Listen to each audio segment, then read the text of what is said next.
President Joe. Like many of you, I've always been curious about why things occur, what decisions were made by whom that transformed where we live and how we live. So I've always been a student of history.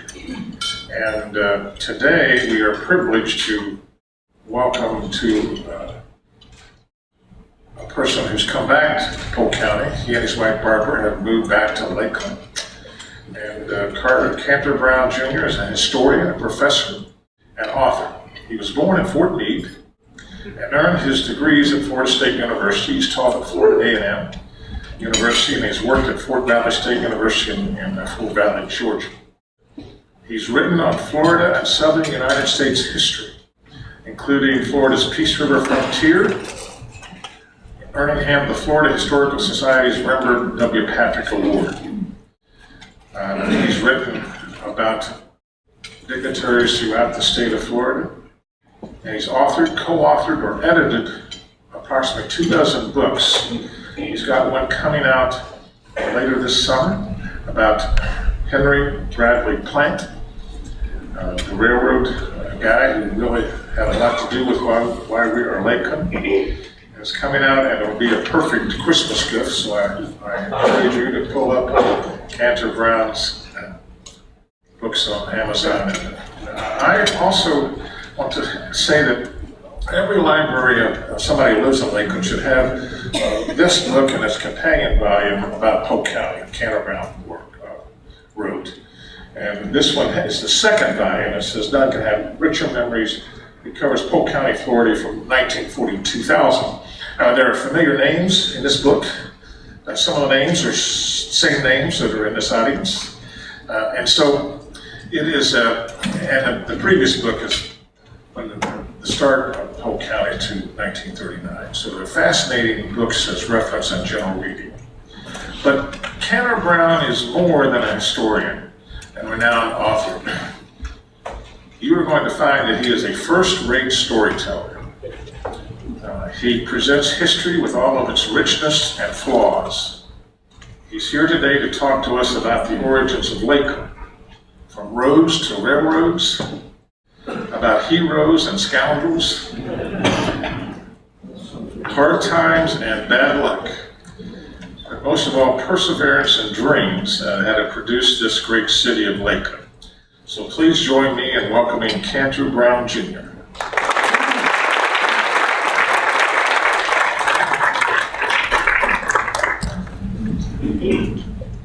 Well, good afternoon, everybody. Now, I know most of you are probably thinking, my God, not another history lecture. But we are going to discuss something, and I'm going to set a goal for myself. And if I don't make it, feel free to let me know. But what I want to do is explain why the most sensitive political issue that has hit Lakeland in the last several years has to do with how the town was created in 1884 and 85. Is that fair enough? Okay. Now, I was going to have, I promise, I know you don't believe it, I was going to have a nice, concise PowerPoint, and what I can only imagine was some evil spirit dug deep into my computer on Saturday when I was at the Tigers game, and it devoured my hard drive. So with the help of the computer techs this morning, I was able to recover a program I gave at the public library last month. So we're going to go quickly through some slides, but hopefully this will make it more interesting. All right, Lakeland. Well, that's going to be part of our questioning.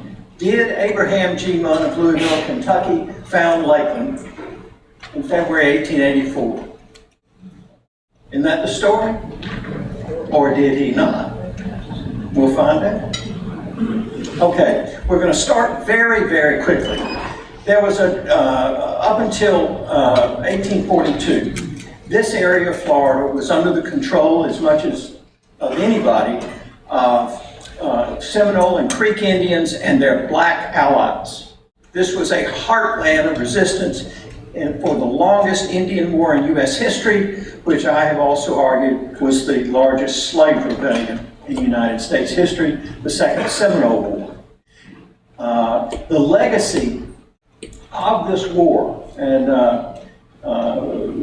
would have included Osceola, other chiefs like Billy Bowlegs, as I say, slave rebellion. But the important thing is it left roads and bridges. The Army, the only engineering school in the United States before the Civil War was the United States Military Academy. And the graduates of that academy were very good at laying out roads and bridges. And the very first real roads and bridges in Polk County, including through today's Lakeland, were left by the Army at the end of the Second Seminole War. Now, mid-1840s, late 1840s, a few families started drifting east over here from the area of what's now Plant City, which didn't exist then. This was one of them, John Henry Hollingsworth. Anybody live on Lake Hollingsworth? It was named after him. He didn't like it. He spent one winter over there and said the wind was too damn cold. I didn't say that. Too cold. And he left. Now, probably the first permanent settler in this post-Indian War era in this area was a guy named Silas McClellan. And he and his family settled down near what's now Medola. And we're going to talk about that for a second. But I want to talk about old Silas first, because he gives me a perfect opportunity to describe the character of folks who were here early on. We are not talking about sophisticated planter types, as you're going to discover. This was a story written firsthand on April 19th, 1842, up in Northeast Florida, on the Swanee River. And here's a guy writing about Silas McClellan and his friends, including Rigdon Brown, who was the first permanent settler at what's now Bartow. No relation. I will give an event which took place very suddenly up the Swanee, a few miles above here not long since. There were two old cronies lived together. Their names was Silas McClellan and Charney Garrett. They were drunk, but Garrett was the worse off, so much so that old Silas began to pray for him.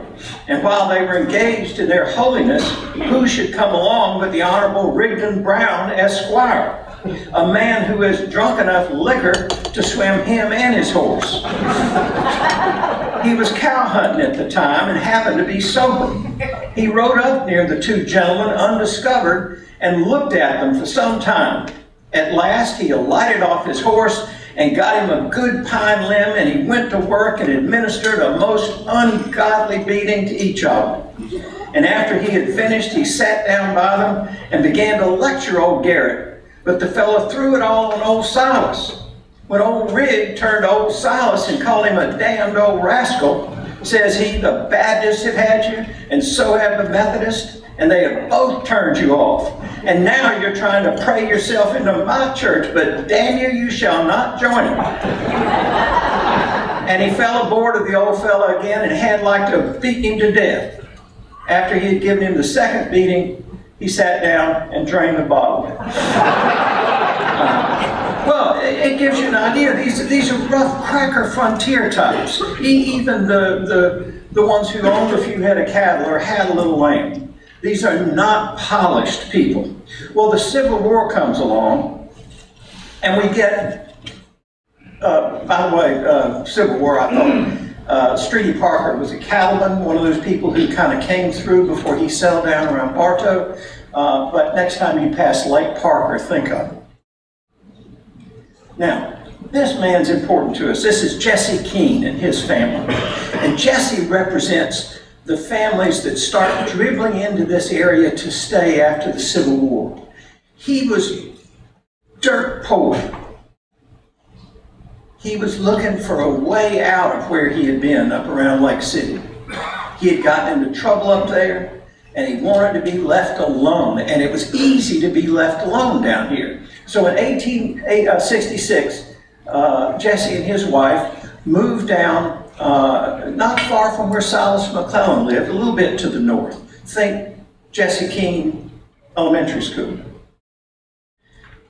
So, but poor. And that's the second thing. I'm not going to read an awful lot of quotes to you, but a couple to help you get a feel for what we're talking about, the area, the atmosphere. Daniel Sloan was living up in Cyprus about the time Jesse King, he was still a boy, but he was living up there at the time King came here. And this is the way he described his youth. I never saw a cook stove until I was nearly grown. The cooking was done in heavy pots and open fireplaces.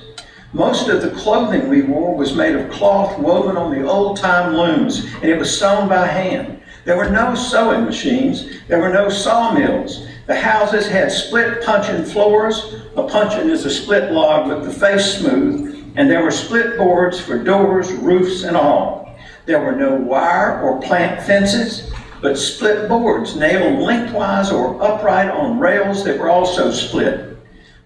They were used to enclose pastures and yards. People drove in ox or horse carts or wagons. There were very few buggies, often 10 miles or more to church. And children often walked several miles to school over pig trails, wading branches and creeks. Sometimes it was necessary to swim the horses for those on horseback to reach church. Now that is poor and isolated, isn't it? Well, it's isolated because the only way in and out of here were those military roads. Now, fortunately, a big company called the International Ocean Telegraph Company, the year after Jesse got here, very kindly ran a telegraph line right down the center of the Florida Peninsula.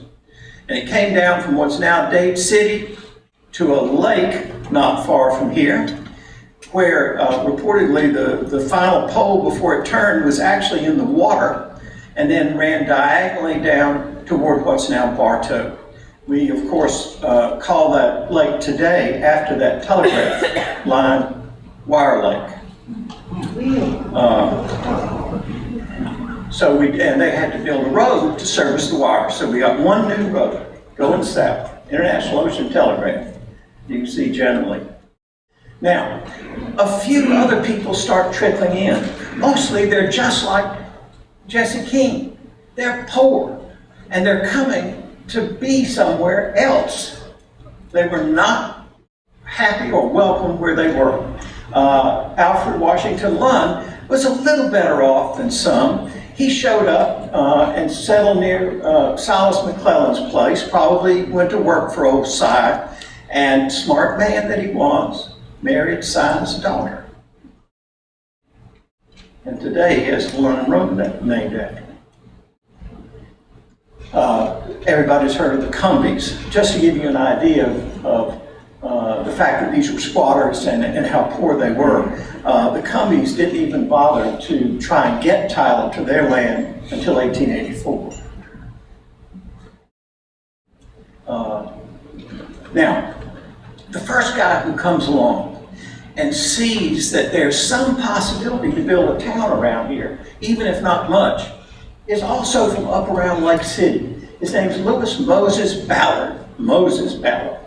And he had heard rumors that an outfit over in Tampa, funded by the cattle interests south of here, were going to build a railroad east from Tampa and eventually up to what's becoming Orlando. And so he said, you know, I bet you if I put a store in and a post office halfway between Tampa and Bartow on that military road, not halfway, 10 miles from Bartow on that military road toward Tampa, that'd be a good place for a town. So that's what he did, and he called his town Spring Hill. That's the origins of Lakeland, Spring Hill, if you want to go back far enough. But Moses Ballard, you talk about a man with bad luck. Floods, fires, hurricanes, economic depression. He got arrested one time for selling liquor without a license, and about the time he got out of that, they arrested him for fraud. He had cases that went all the way to the Florida Supreme Court before he could get himself free. He just couldn't buy a break. And the railroad didn't come, worst of all. They kept saying they were going to come. They kept promising they were going to come, but they lied to old Mose Ballard. Now, Mose, things got so bad around 1880 that the U.S. took his post office away from him, claiming there were 2 other Spring Hills in Florida. And so, desperate to at least keep something going till the railroad came, he applied for a new post office, and he called it Medulla. So Spring Hill became Medulla, supposedly from the medulla oblongata, which is the bottom of your brain stem where it meets your spinal cord. And he saw Medulla as connecting Tampa and Bartow like the medulla. Well, you get it. Okay. Now, things are not going well for Medulla. Spring Hill is now a thing of the past. Jesse King hadn't gotten much richer. I think he probably was in a double pen log cabin, which is 2 rooms instead of a single pen cabin.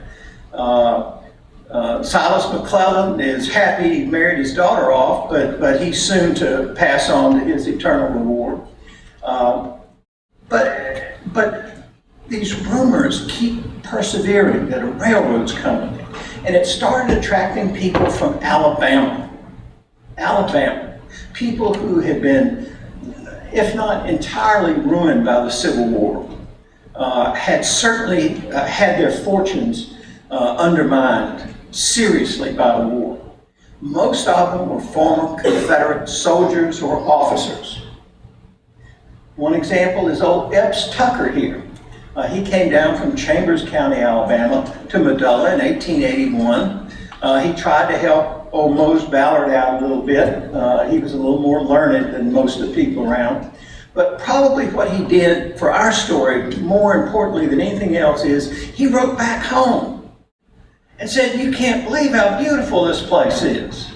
And all we need is a railroad, and we'll be able to make a fortune." So others started coming down. Dr. Chapman, James Appleton Chapman, also came down from that same area of Alabama in 1882. And lo and behold, and this is where our story gets interesting, the Trammell brothers and their friend Reuben Clough came down. John W. Trammell, Erasmus R. Trammell, and James Luther Trammell. So we have the Trammells, the Cloughs, the Chapmans, Tucker, all from Alabama, all former rebels, all needing to make a break. And not with a lot of resources, but with some, more than those very desperately poor people who had been here before. Oops. Now, this is where in the green there, it's not too visible, that Reuben Clough settled. Think Florida Avenue on the west, Iowa on the east, Peachtree Street at the bottom, and North Street down Memorial Boulevard at the top. That was his farm. There was nothing on it. He lived in a shack on that farm. Down at Medulla, old Mose Ballard still struggling, fighting. But then everything changes. In the spring of 1883, Henry Plant, remember what Don said about the Christmas gifts in that Plant book. It's going to save your whole Christmas. Henry Plant buys the rights to build a railroad from Kissimmee to Tampa. But he has to build it quickly, or the grants run out. Land grants he's getting from the state, hundreds of thousands of acres. And so all of a sudden in the spring of 1883, things start hopping. But they're not hopping down in Medulla because Plant wants to run his railroad along the other old military road in the area that ran south of Wire Lake, north of Lake Mirror, south of Lake Parker, and on. So all of a sudden, Reuben Clough's homestead, which wasn't worth a hill of beans a year or two before, all of a sudden possibilities are looking interesting. All sorts of surveys are floated on the exact line, but this, very quickly, it firms up that that's the road it's going to take. Now, plant needed a construction camp. He couldn't build it on closed land, could he? But he wanted it near that telegraph and the road that serviced the telegraph, as well as the old military road to Tampa. That's how he could bring in supplies and men. So, since he couldn't go to the north of Wire Lake, he went due east from it and created a camp that came to be called Rome City. Think Munn Park. That was the construction camp. Now, I want to say very quickly, the railroads, when I grew up, the story was they were built by Irish laborers. Well, if they were Irish laborers, they were black Irish laborers. And they were from Africa, not Ireland. We were talking earlier about the origins of churches here. I think you have to consider that two of the most historic churches in Lakeland are the Black Baptist and Methodist churches. The Baptist in particular was holding services as early as 1884. Please be aware of the role of African Americans in the settling and creation, building up of this area. Now, some of Plan's executives came through here and they really liked what they saw. And they started buying up a little land. Henry Stevens Haynes was one of them. Think Haynes City. William Henry Reynolds, who later would be a state senator from Polk County, and Florida's comptroller. He was associated with Plant and his business. Young Herbert Jackson Drain, who would later be Florida's Attorney General and a U.S. Congressman from here, also associated. Now, Drain later, as a congressman, told the story about how he really was the instrumental person in founding Lakeland as such. In fact, he had left and gone back to Kentucky and didn't come back till 1886. But he liked to tell a good story. Now, so if the railroad's coming through and there is a possibility to build a town, where logically would you build it? Because you've got Rome City that the railroad's occupying, you've got the Clove Farm up north of it. Where are you going to put a town where it abuts the railroad? It was a real problem. But the Trammels and Cloves figured that one out right away. Well, we'll just incorporate the Clove Farm. And a group of men, including John W. Trammell, got together, walking down around Wire Lake one evening, and decided, you know, these lakes are so lovely, we'll call it Lakeland. So they commissioned the county surveyor. Oh, you have to jump ahead here. Okay. Oh, okay, I'm sorry, I'm running over it again. They commissioned a guy named Shipman, who was the county surveyor, to draw up a survey of the town of Lakeland in December of 1883, and he did it, and they started selling lots. So think about it, all these former Confederates, now with a chance to recoup their fortune from railroad development. And most of them move up. Lewis Ballard moved up, Dr. Chapman moved up. All of a sudden they're grouping all around here and they're going to make a fortune. And then this guy comes in, Abraham G. Munn of Louisville. The problem was he wasn't from Louisville really, he was from New Jersey. And these former Confederates from Alabama and North Florida saw him as a Yankee. Yes, sir. And his son Morris G. Munn, who had picked out property Munn owned here, including the land Rome City was on. But Munn gets here first in February of 1884, after they're already selling lots in the town of Lakeland, and he likes it and tells his people, have a town survey. So we have Munn's survey of the town of Lakeland, which is the 80 acres south of the Clove Trammell survey. I've tried to show you the Clove Farm up there in the green and the Shipman survey below it. The Lakeland Improvement Company is formed, and well, as you can imagine, these forces clash. The rebels against the Yankees, the outsiders versus the insiders, the haves versus the have-nots. And they hated each other. But the Trammels were pretty smart, and they decided, we'll incorporate, and that way we'll be able to control things. So in December of 1884, they held a vote. Early January of 85, they organized, and by a vote of 22 to 12, they incorporate and elect officers. John W. Trammell is the first mayor. Things are moving. But Munn's not done. Where the Trammells build a kind of rickety old depot south of Wire Lake for the railroad, Munn comes in and tells Plant's people, we'll build you a palace. And they built that. And Plant liked it, and he gave the rights to railroad access to Munn. This is what the town looked like at that moment. That's Rome City, the open field where they're playing baseball. Now I'm going to jump ahead because I don't want to leave y'all with the worst feelings about me. Let's jump ahead 25 years. I've said they were clashing, right? Did it end then? No. It carried on as John W. Trammell became state senator, and his son Park Trammell became state senator after him, and then attorney general, and then governor, and then United States Senator Park Trammell.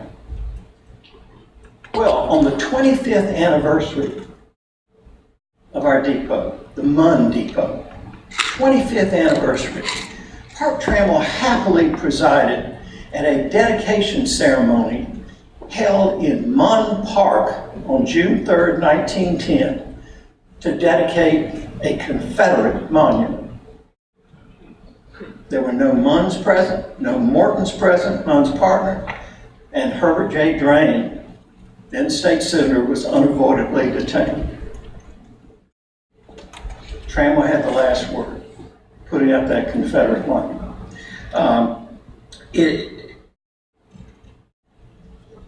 It is possible, and it's increasingly easier to recapture the past. The past can be very exciting and can be very unexpected, but things that appear to us so obvious from our modern perspective suddenly can get very complicated and very blurry when it's examined very carefully. We've had some fine people working in Lakeland's history in the past, but without broad-based support for that research, not so much has been done. There are groups dedicated to encouraging that here, which is wonderful, but this town was born of conflict, and I would argue those conflicts continue to dominate the public debates here today. Having said that, thank you if you'll forgive me for going over my time, and I'll sit down. Thank you.